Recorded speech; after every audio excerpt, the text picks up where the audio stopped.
Hello everyone, you are from group 7 and our group consists of 3 persons.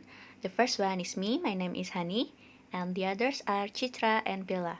And today we would like to present our topic, and it is the rules of phonology. The rules of phonology. Phonological rules are part of a speaker's knowledge of the language. The phonemic representations are minimally specified because some features or feature values are predictable. For example, in English, all nasal consonants are voiced, so we don't need to specify voicing in the phonemic feature metric for nasals. Similarly, we don't need to specify the feature round for non-low back vowels. And then, move to assimilation rules. The vowel nasalization rule is an assimilation rule that makes neck-boring segments more similar by duplicating a phonetic property. And then, assimilation is when two sounds come together and change or melt into a new sound. And then, for the most part, assimilation rules stem from articulatory processes. And then, this is the table of features of some American English consonants. And as we can see, there are features and consonant, and then symbols, positive and negative symbols. And the examples is the consonant p is consonantal and it is not sonorant. And then you also can take a look at our phonology book. And then the next one is vowel nasalization rules. The first rule is vowels are nasalized before a nasal consonant within the same syllable. This rule specifies the class of sounds affected by the rule vowels. And the second, it states what phonetic change will occur by applying the rule. Change phonemic oral vowels to phonetic nasal vowels. And then the third, and it specifies the context or phonological environment before a nasal consonant within the same syllable. And then let's look at the rule. So, vowels become nasalized in the environment before nasal segments within a syllable. The first one is, to the left of the arrow is the class of sounds that is affected. And second, to the right of the arrow is the phonetic change that occurs. And third, the phonological environment follows the slash. And fourth, the underscore is the relative position of the sounds to be changed within the environment, in this case before a nasal segment. And 5. The last sign denotes a syllable boundary and guarantees that the environment does not cross over to the next syllable. And then, the next one will be explained by Citra. This rule shows us that dan nasalized dan, dag pronounced dag because k is no nasal consonant, then stall pronounced dan stall because the syllable boundary explicitly. The use of a formal notation is a shorthand way of presenting the information. Notation also reveals the function of the rule more explicitly than word. The assimilation rule nasal occur before nasal segment. Assimilation rule in language reflect articulation, the spreading of phonetic feature either in the anticipation or in the perseveration, the hanging on of articulatory process. Here the example.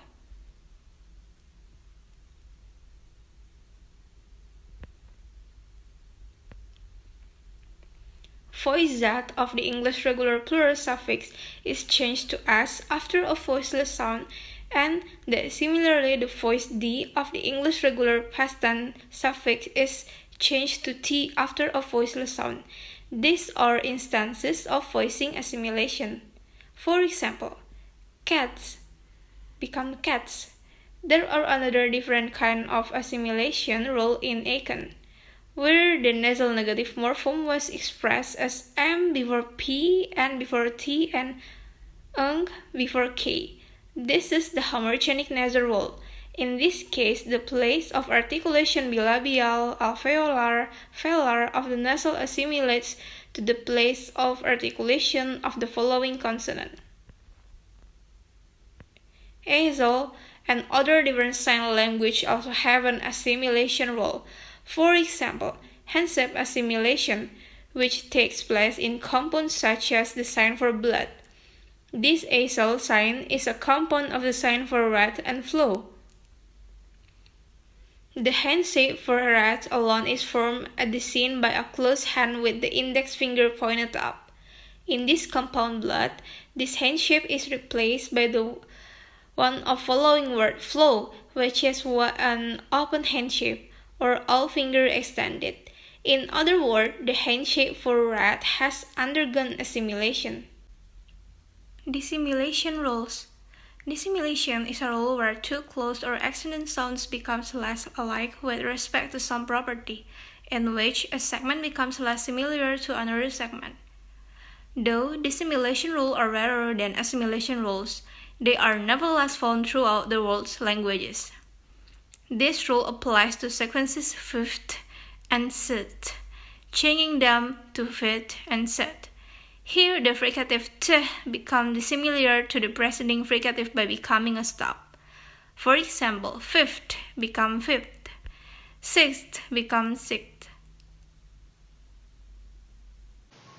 The next, a classic example of the same kind of dissimilation occurred in Latin, and the result of this process show up in the derivational morpheme in English. In Latin, a derivational suffix "-alis" was added to nouns to form adjectives. When the suffix was added to a noun that contained the liquid, the suffix was changed to "-res", that is, the liquid was changed to the dissimilar liquid. Example of words in English as adjective ending in "al" or in its dissimilated form "er", anecdotal, angular, annual, annular, mental, columnar, penal, perpendicular, spiritual, similar, venal, velar. All of the "er" adjectives contain an "l", and as columnar illustrates, the "l" need not be the consonant directly preceding the dissimilated segment. The next, feature-changing rules. The assimilation and dissimilation rules we have seen all be thought of as feature-changing rules. Some feature-changing rules are neither assimilation nor dissimilation rules. The rule in English that aspirate voiceless stop at the beginning of a syllable simply adds a non-distinctive feature. Generally, aspiration occurs only if the following vowels is stressed.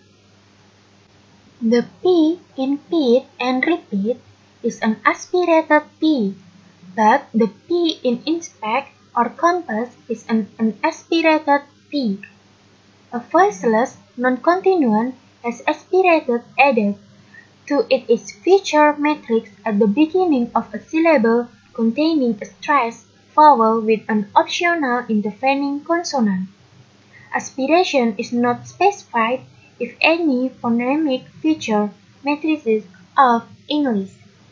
Remember that P and B and all such symbols are simply cover symbols that do not reveal the phonemic distinction. In phonemic and phonetic feature matrices, these differences are made explicit, as shown in the following phonemic matrices. The non-distinctive feature aspiration is not included in this phonemic representation because aspiration is predictable. Okay, this is the end of our presentation. We are very apologize. Maybe we made a mistake. Thank you for your attention. Have a nice day.